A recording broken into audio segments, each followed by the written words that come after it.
Mi nombre es Luciana Dominici, soy residente de primer año de la Residencia de Bioquímica Clínica del Chaco y hoy les voy a presentar mi Ateneo que se titula como Síndrome Antifosfolipídico, Nuevos Criterios.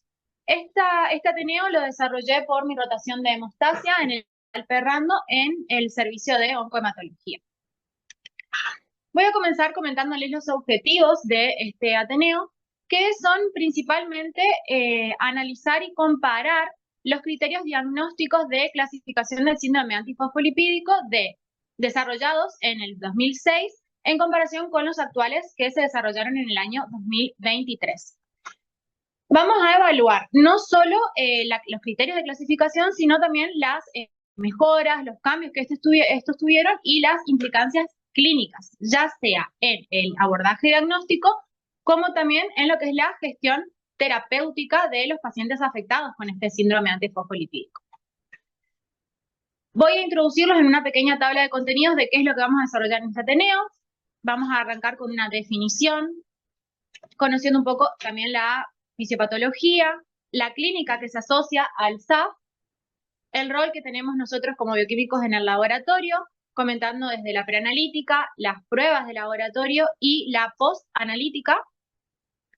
Vamos a hablar en sí de los criterios 2006 en comparación con los del 2023, las conclusiones y la bibliografía utilizada. Comenzamos entonces con la definición del síndrome antifosfolipídico. Este es un síndrome, un trastorno o una enfermedad autoinmune, la cual se caracteriza por la presencia de trombosis, ya sea venosa o arterial, o la presencia de complicaciones de morbilidades obstétricas, en asociación con una presencia persistente de anticuerpos antifosfolipídicos.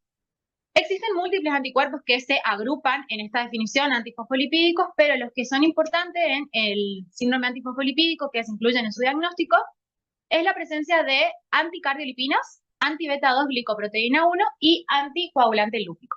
Dos de estos anticuerpos, los dos primeros, las anticardiolipinas y la anti-beta 2 glicoproteína 1, se denominan como tales en función al epítope al cual están dirigidos. Las anticardiolipinas están dirigidas no solo a la beta 2 glicoproteína 1, sino que también a los fosfolípidos, las cardiolipinas, y el anti-beta 2 glicoproteína 1 se dirige justamente contra esta glicoproteína. El anticoagulante lúpico se denomina como tal en referencia a su capacidad de intervenir en las pruebas de la coagulación, alargándolas.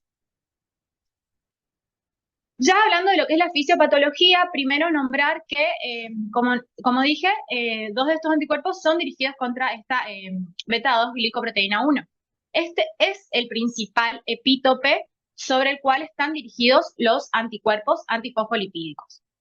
Esta es una glicoproteína plasmática que se une a las superficies celulares y a los fosfolípidos, que se encuentran en dos conformaciones. Como podemos observar en la imagen a la izquierda en la proyección y a la derecha en la pantalla, tiene una conformación cerrada donde sus 5 dominios se unen en forma circular a través del dominio 5 y el dominio 1 y una forma abierta.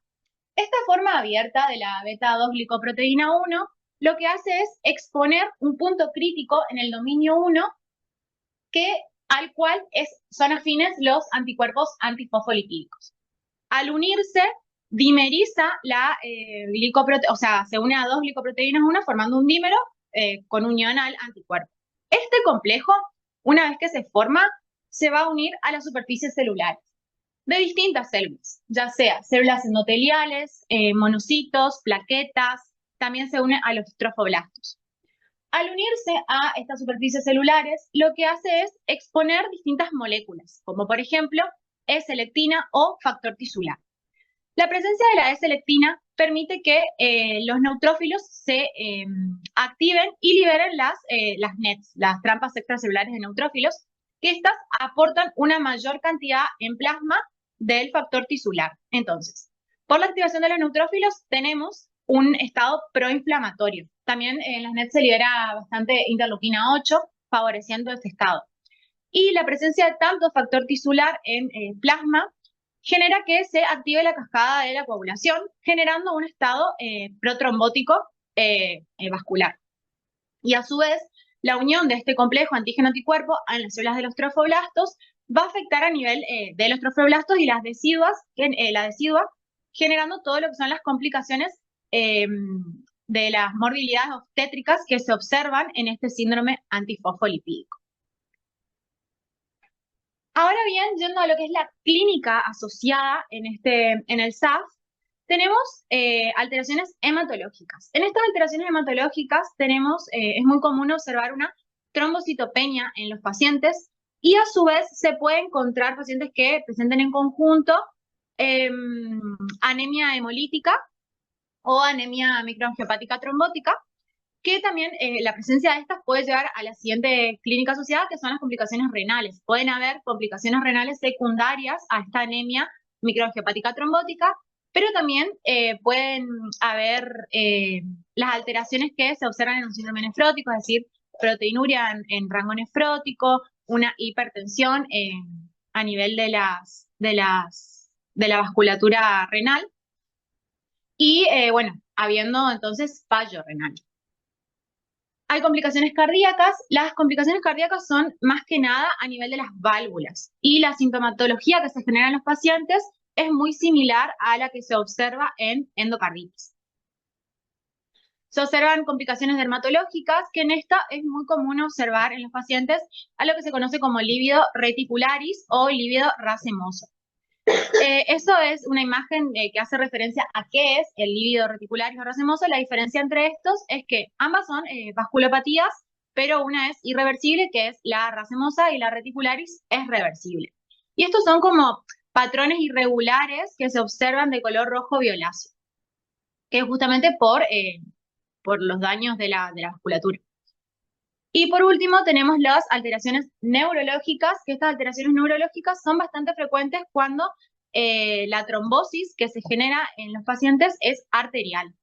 Estas alteraciones neurológicas son principalmente descoordinación en los movimientos, pueden presentarse derrame cerebral o accidente cerebrovascular, producto de esta mala circulación sanguínea. Ahora vamos a ir a nuestro rol en el laboratorio. En el laboratorio es muy importante en el diagnóstico del síndrome antifosfolipídico tener en cuenta la preanalítica de los pacientes. Estos anticuerpos y todas estas pruebas de la coagulación no se pueden realizar en episodios agudos. Se indica que se espere que pasen al menos 3 meses, es decir, más de 12 semanas, desde el episodio agudo hasta la búsqueda de este síndrome a nivel del laboratorio.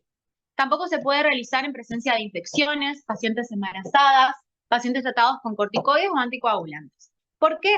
Por el caso de que los pacientes, por ejemplo, tengan una infección, va a tener altas concentraciones de sangre de PCR. La PCR es una proteína que es muy afín a los fosfolípidos, entonces nos puede dar falsos positivos alargando las pruebas de la coagulación. Y a su vez, en presencia de procesos inflamatorios, por ejemplo, podemos tener elevado el factor 8 o el fibrinógeno, entonces se genera como un estado de hipercoagulabilidad, acortando las pruebas y enmascarando presencias del anticuerpo, de los anticoagulantes lúpicos.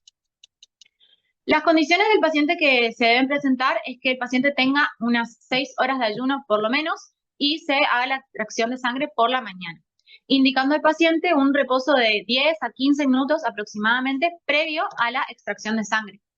El tipo de muestra que se va a utilizar es plasma citratado. Se utiliza citrato trisódico en una concentración del 3 a 3,2% en una proporción 9:1, es decir, 9 de sangre, 1 de anticoagulante, evitando muestras hemolizadas o lipémicas. Y en el caso de las determinaciones inmunológicas, la muestra utilizada es suero.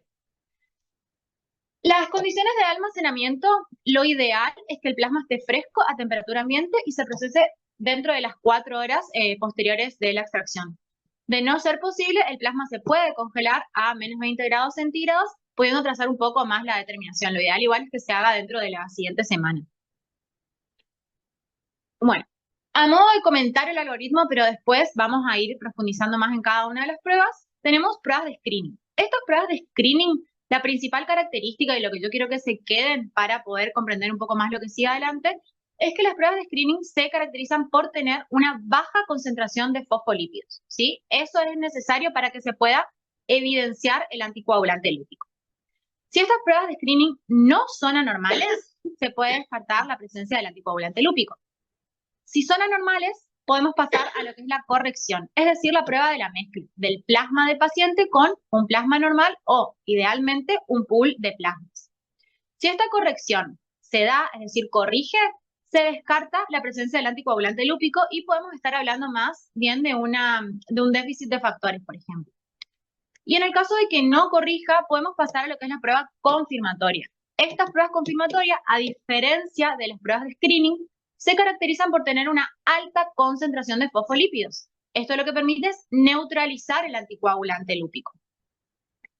Si la prueba confirmatoria neutraliza el anticoagulante lúpico, no neutraliza el anticoagulante lúpico, no estamos frente a este. Y si lo neutraliza, podemos decir que estamos frente a anticoagulante lúpico. Bueno, a nivel de laboratorio tenemos distintos tipos de pruebas. Principalmente tenemos las pruebas globales, que es por lo que uno arranca siempre. Dentro de las pruebas globales podemos evaluar distintas partes de la cascada de la coagulación, donde tenemos, por ejemplo, el TP, que evalúa la vía extrínseca, el APTT, la vía intrínseca, y el tiempo de trombina, que evalúa la vía común, la vía común. Entonces, de estas pruebas globales, la que más nos interesa acá es el APTT, pero no todos los APTT son sensibles a la presencia de anticoagulante lúpico. Entonces, quiero remarcar la importancia de que cada uno conozca qué tipo de reactivos tiene, a qué son sensibles y a qué no. Entonces, una vez tenidas las pruebas globales, se pueden realizar las pruebas de screening. Estas pruebas de screening tenemos, por ejemplo, un APTT que sí sea sensible al anticoagulante lúpico o el tiempo de veneno de víbora de Russell diluido. Entonces, como dije, son pruebas que necesitan tener una baja concentración de fosfolípidos para que se pueda evidenciar el anticoagulante lúpico alargando la prueba de coagulación. Estas se requieren las pruebas de screening que tengan una elevada sensibilidad, es decir, un valor predictivo de prueba positiva alto.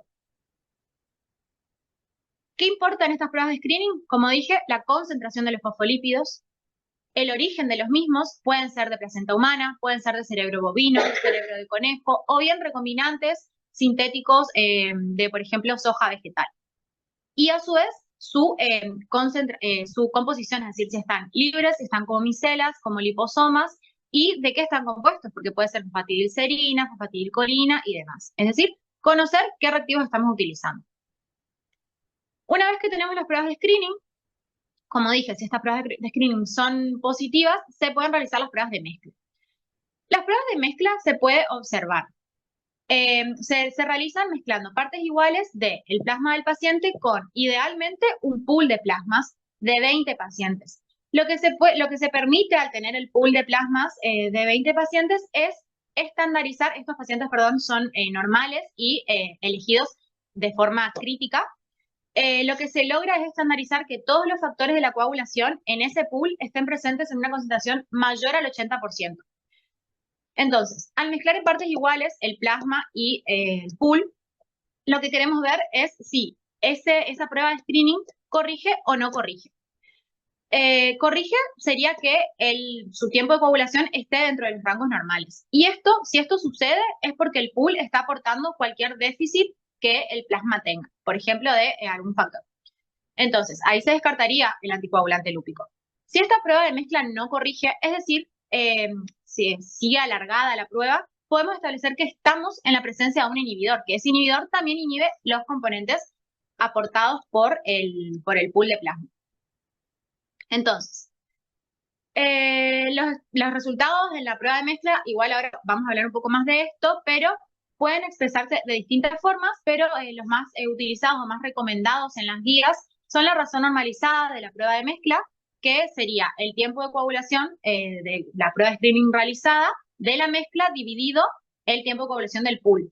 O bien se puede expresar a través del ICA, que es el índice de anticoagulante circulante. Lo que nos da idea es el porcentaje de corrección que tenga la mezcla.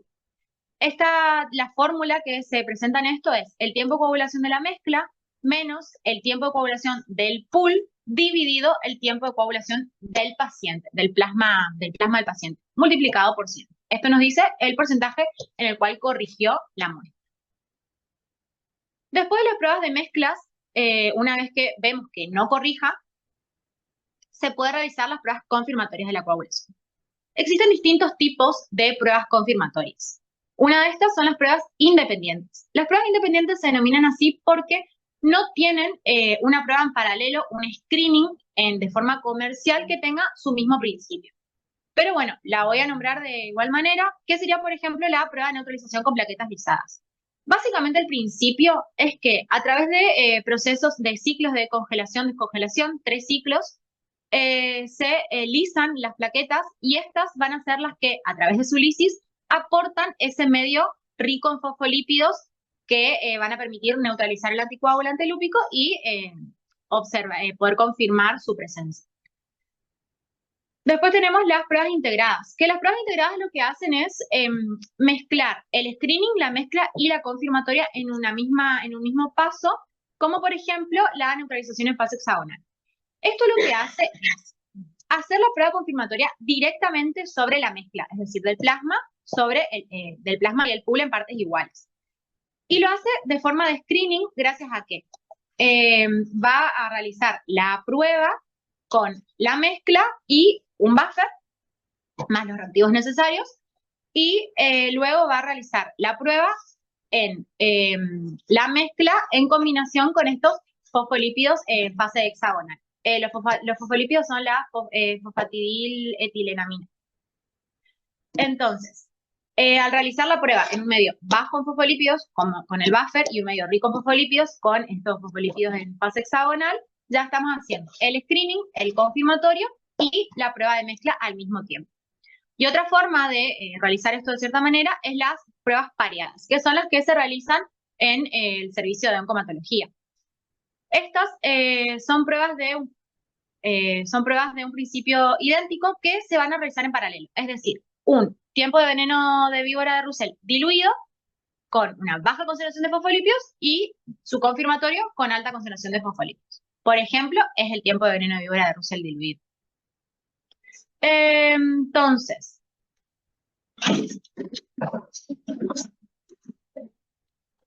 en estos casos, en el laboratorio de oncomatología, lo que se usan son, por ejemplo, el PTT-LA, que el PTT-LA lo que hace es medir el tiempo de recalcificación cálcica, de recalcificación plasmática en presencia de cefalina, que es el sustituto de las plaquetas, y un activador, que en la prueba de screening es silice. El principio es el mismo para el screening como para el confirmatorio. Ambos miden el tiempo de recalcificación. La única diferencia que hay en el screening y el confirmatorio es que el activador en el confirmatorio es kaolin y este es en un medio mucho más rico en fosfolípidos. Entonces, en el screening frente a la presencia del anticoagulante lúpico, se va a alargar la prueba de la coagulación. En el confirmatorio, esta prueba va a ser más corta que el screening, permitiendo justamente confirmar que ese anticoagulante lúpico en el confirmatorio, por la presencia de gran concentración de fosfolípidos, se neutralizó. De la misma manera, se realiza en el tiempo de veneno de víbora de Russell diluido, que en este caso el kit ya viene con los reactivos del screening y el reactivo del confirmatorio, que básicamente el veneno de víbora de Russell es un activador de factor 10. Nos independiza de todos los factores que están antes en la cascada de la coagulación. En el test de screening es más de lo que ya dije, la baja concentración de fosfolípidos, alargando el tiempo de la coagulación, y el de confirmación, acortándolo porque se neutralizó el anticoagulante lúpico. Y después en las pruebas confirmatorias tenemos las inmunológicas, que son ensayos de ELISA no competitivo, considerando siempre los puntos críticos, es decir, la presencia de controles de calidad, de qué tipo de anticuerpos de qué isotipo de anticuerpos estamos buscando y demás. En estos podemos buscar los títulos de anticardiolipinas o anti-beta-2 glicoproteína 1. En el caso de los títulos de anticardiolipinas, tenemos unidades internacionales, que son las unidades GPL o MPL. GPL para el isotipo IgM y MPL para el isotipo IgM. IgG para GPL e IgM para MPL. Que estas unidades lo que se refieren es la capacidad que tiene el anticuerpo purificado de unirse a 1 gramo por mililitro de cardiolipina de 1 gramo por mililitro, donde va a ser positivo cuando esté en un título mayor a 40. Y en el caso de la antibeta-2-lipoproteína 1, no hay unidades internacionales, las va a elegir cada laboratorio a través de los ensayos caseros o comerciales que se determinan en ese laboratorio, pero la función para decir si es positivo o negativo va a ser que esté por encima del perfectín 99. En el caso del laboratorio Perrando, en inmunología, la unidad arbitraria que eligen son unidades por mililitro. Bueno, y en la posanalítica, considerar que los informes en el servicio de oncohematología, recordando las fórmulas que les comenté anteriormente, tenemos que el PTTLA se va a informar en segundos, tanto del paciente del pool como de la mezcla, y el ICA, es decir, el porcentaje de corrección. El ICA va a ser positivo cuando dé por encima del 12%, es decir, 12% de corrección. El tiempo de veneno de víbora de Russell diluido, se va a informar también los segundos del paciente, del pool, de la mezcla, la razón normalizada del paciente sobre el normal, del pool sobre el normal y el ICA. Y por último, de las confirmatorias, tanto del APTT como del víbora de veneno de Russell, vamos a establecer el porcentaje de corrección, que es esa fórmula que se puede observar, es decir, la razón normalizada del screening menos la del confirmatorio, dividido la razón normalizada del screening por 100. ¿Qué buscamos en la posanalítica? Verificar que lo que se detecta en el laboratorio no sea un error preanalítico, asegurar que estén hechos los controles de calidad necesarios y analizar que todas las pruebas que nosotros informemos como positivas o no sean correlacionadas con la clínica que presenta el paciente. Entonces, al menos una prueba debe ser anormal o que no corrija para que se considere, para que se pueda informar que se detecta anticoagulante lúpico. De igual manera, siempre se recomienda informarle al paciente junto al que se detecta anticoagulante lúpico que la prueba se repita en al menos 12 semanas, luego, o sea, 3 meses, para evaluar la persistencia de este efecto. Y en este caso se recomienda generalmente que se realicen los ensayos de fase sólida de los anticuerpos fosfolipídicos que le había comentado del ELISA no competitivo. Ahora, vamos a lo que nos importa, que son los criterios establecidos en el 2006. Estos criterios lo que buscaron es básicamente poder clasificar en base a la clínica y al laboratorio como pacientes que presenten el síndrome antifosfolipídico. Pero estos no son, eso. Y lo que se establece es que el síndrome antifosfolipídico, para que se diagnostique como síndrome antifosfolipídico, el paciente tiene que tener al menos un criterio clínico y al menos un criterio de laboratorio. En los criterios del año 2023, lo que se buscó fue tener una mayor especificidad para la clasificación del síndrome antifosfolipídico y sumarle a estos criterios diagnósticos otro tipo de características clínicas que no se estaban siendo consideradas en criterios del 2006, como por ejemplo eventos que no sean trombóticos, que se pueden presentar en el síndrome antifosfolipídico. Entonces lo que se hizo fue un esfuerzo internacional entre distintas asociaciones de reumatología, el ACR y el EULAR, para poder obtener una comprensión más actualizada en base a todos los estudios que se fueron dando a lo largo de los años, teniendo criterios más individuales y con mayor especificidad para la clasificación del síndrome antifosfolipídico. Entonces, la comparación la voy a hacer hablando primero de los criterios del 2006. Estos criterios están divididos en 3 partes principales, que son trombosis vascular, morbilidad obstétrica y criterios de laboratorio. En el caso de la trombosis vascular, su criterio es que se presente 1 o más episodios clínicos de trombosis arterial, venosa o de pequeños vasos. A diferencia de los criterios del 2023, que dentro de este criterio de trombosis vascular incluye 3 dominios. Entonces, a su vez tenemos un dominio microvascular que incluye 2 de los dominios. En este tenemos el dominio 1, que es de tromboembolismo venoso, que va a incluir distintas manifestaciones clínicas como embolismo pulmonar, trombosis venosa profunda, esplénica, retinal, cerebral, siempre y cuando se descarte cualquier otra explicación clínica a estos eventos. El dominio 2 es la referencia a la trombosis arterial, nuevamente descartando cualquier otro origen y comprobado por pruebas diagnósticas. Se presenta en el dominio en la trombosis arterial, infartos de miocardio, derrames cerebrales en ausencias de trombos, trombosis arteriales, ya sea esplénica, retinal, renal también.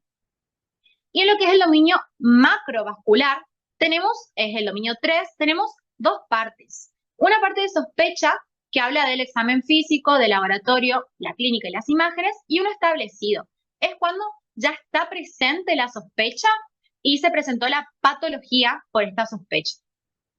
En la sospecha tenemos, por ejemplo, lo que había comentado anteriormente, el lívido racemoso, las lesiones por vasculopatía livioide, se puede presentar nefropatía por estos anticuerpos con unas proteinurias de rango nefrótico, hemorragias pulmonares que se observen por radiografía.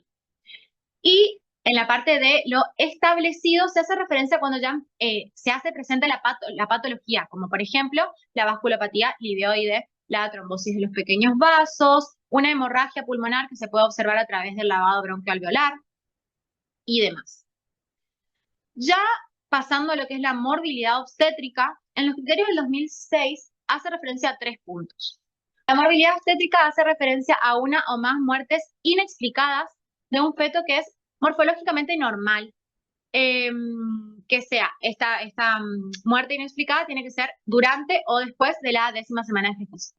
El segundo criterio de la morbilidad obstétrica sería que, como dije, haya uno o más partos prematuros de un neonato que sea morfológicamente normal antes de la semana 34 de gestación, que puede ser producto de una eclampsia o una preeclampsia grave, o bien insuficiencia placentaria.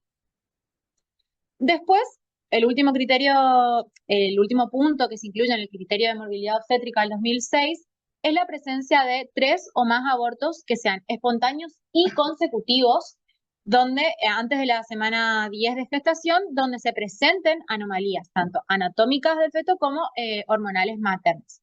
Y se excluya cualquier otra causa que sea cromosómica, tanto de la madre como del padre. Ya cuando hablamos de los criterios del 2023, la morbilidad obstétrica está incluida toda en un solo dominio, que es el dominio 4. En estos tiene a su vez distintos puntos, como lo son la muerte prefetal, es cuando se pierde un embarazo antes de la semana 10 de gestación, ya sea preembrionaria o ya formado el embrión. Y después tenemos muerte fetal, que básicamente es la pérdida del embarazo precoz entre la semana 10 de gestación y la semana 34. Simplemente que lo divide para categorizarlo entre la semana 10 y la 15 y los 6 días de gestación, o de la semana 16 y entre la semana 16 y la semana 34. Esto es para un puntaje que ya les voy a contar después. Entonces, también los separa las pérdidas o la muerte de los fetos a la preeclampsia con características graves, a diferencia de los criterios de 2006. Este tiene su propia categorización, digamos. Bueno, con todas las características clásicas de la preeclampsia, como la proteinuria, la hipertensión, la trombocitopenia y demás. Y por último, la presencia de una insuficiencia placentaria, que, bueno, con características graves, que esto a grandes rasgos es que se observe un retraso en el crecimiento fetal y que hayan signos de hipoxia fetal, con esto observado todas las distintas pruebas para la determinación de esta hipoxia fetal. A su vez, los criterios del 2023 dentro de la clínica agregó otros criterios. Como les comenté anteriormente, o les voy a comentar, ya no me acuerdo qué dije, los criterios del 2023 tratan de incluir otros puntos clínicos no asociados a los trombos que se ven en estos pacientes de síndrome antifosfolipídico. Y acá están estos nuevos criterios, que son el dominio 5, que hace referencia a las alteraciones de las válvulas cardíacas, donde se puede observar un engrosamiento valvular o una vegetación valvular, que se puede asociar o no ambos a disfunciones valvulares y con presencia o no de regurgitación o estenosis. La vegetación valvular, por los dos aclaro, es la presencia de como malformaciones en la válvula, tipo como cuerpos en la válvula. Y el dominio 5 lo incluye dentro de la clínica, este es un punto de hematología, es la presencia de la trombocitopenia, con un recuento de plaquetas entre 20 y 130.000, entre 20.000 y 130.000 células por microlitro, lo cual debe ser confirmado por frotis descartando cualquier otro error preanalítico y las respectivas pruebas necesarias. Y por último pasamos a el dominio del laboratorio. Los criterios de laboratorio del 2006 hace referencia a lo que indica la presencia del anticoagulante lúpico en una o más ocasiones separadas al menos por 12 semanas. Es decir, la persistencia de este coagulante lúpico durante 12 semanas. Después la presencia de la anticardiolipina de isotipo IgG o IgM en título medio o alto. Medio se hace referencia a unidades mayores de 40 y alto es por encima de 80 en adelante. Y esto que esté presente en también nuevamente 2 o más ocasiones separadas por 12 semanas. Y por último, la presencia del anticuerpo beta-2 glicoproteína 1 en una concentración por encima del percentil 99, ya sea isotipo IgG o IgM, nuevamente presente en 2 o más ocasiones separados por 12 semanas. En los criterios de 2023, lo que permite es incluir dentro de este criterio las pruebas basadas en la coagulación, estableciendo en el dominio 7 que el dominio 7 habla de la presencia de este anticoagulante lúpico tanto por cribado, es decir, screening, mezcla y ensayos de confirmación con el tiempo de veneno de víbora de Russell diluido y el APTT sensible. No sé si recuerdan, pero estas dos pruebas que nombré son las que se realizan en el servicio de oncomatología, es decir, se hace el screening y el confirmatorio de estas pruebas junto al estudio de mezcla sobre las mismas. Y después, por último, el dominio 8, que el dominio 8 hace referencia a ya la parte inmunológica, es decir, la presencia de estos anticuerpos antifosfolipídicos por ensayos en fase sólida. Hace referencia a la ELISA no competitivo que nombré anteriormente. Obteniéndose títulos de los anticuerpos, tanto anticardiolipinas como beta-2 glicoproteína 1, ya sea IgG o IgM, en umbrales moderados por encima de 40 o alto por encima de 80. Entonces, estos son los criterios que se desarrollaron. ¿Qué pasa? En los criterios del 2023, lo que se hizo fue no solo realizar criterios de clasificación, sino que permitir que junto a, además de poder clasificar a los pacientes como que presenten el trastorno de el síndrome antifosfolipídico, poder también realizar la inclusión de estos pacientes a ensayos clínicos. Entonces, para esto hizo que, si los pacientes presentan un criterio clínico y un criterio de laboratorio, de la misma manera que los criterios del 2006, ya se los puede ingresar en la clasificación de síndrome antifosfolipídico. Pero este criterio del 2023 lo que hizo fue además asignarle a cada uno de los puntos de los distintos dominios un puntaje. Depende si es factor de riesgo, si ella es una patología establecida o no, es el puntaje, tanto para los dominios clínicos como para los dominios de laboratorio. Entonces, lo que se hace para poder incluir a los pacientes a ensayos clínicos es realizar la suma tanto del clínico como del laboratorio y si los pacientes presentan al menos 3 puntos de los dominios clínicos y 3 puntos de los dominios de laboratorio, pueden ser incluidos en ensayos de investigación. Esa es como una ventaja que se adquirió con estos criterios del 2023. Y ahora, bueno, voy a pasar a lo que son las conclusiones del trabajo. Principalmente establecer que a lo largo del tiempo se fueron actualizando ampliamente todos los conocimientos sobre el síndrome antifosfolipídico, desde tratamiento como diagnóstico como manifestaciones clínicas. Entonces, frente a todas estas actualizaciones, se vio la necesidad de actualizar estos criterios que se acomode, digamos, a los nuevos conocimientos y las distintas pruebas diagnósticas que se fueron obteniendo. Entonces, estos nuevos criterios del 2023 lo que nos permiten es ver ese reflejo de todos los avances,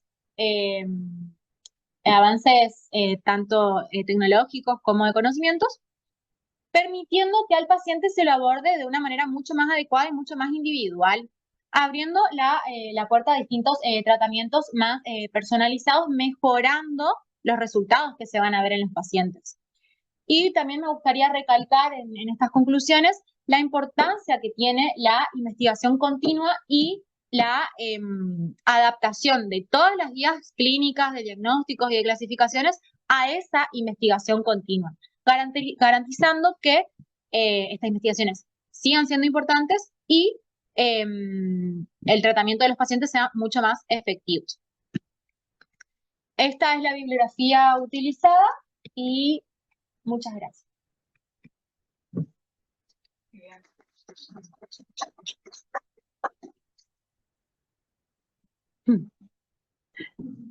Bueno, no sé si tienen alguna consulta o algo que no se entendió muy bien. Bueno, voy a dar por finalizada la reunión si no hay más dudas. La reunión va a quedar grabada en el canal de YouTube de la residencia. Bueno, muchas gracias por su atención y hasta la próxima.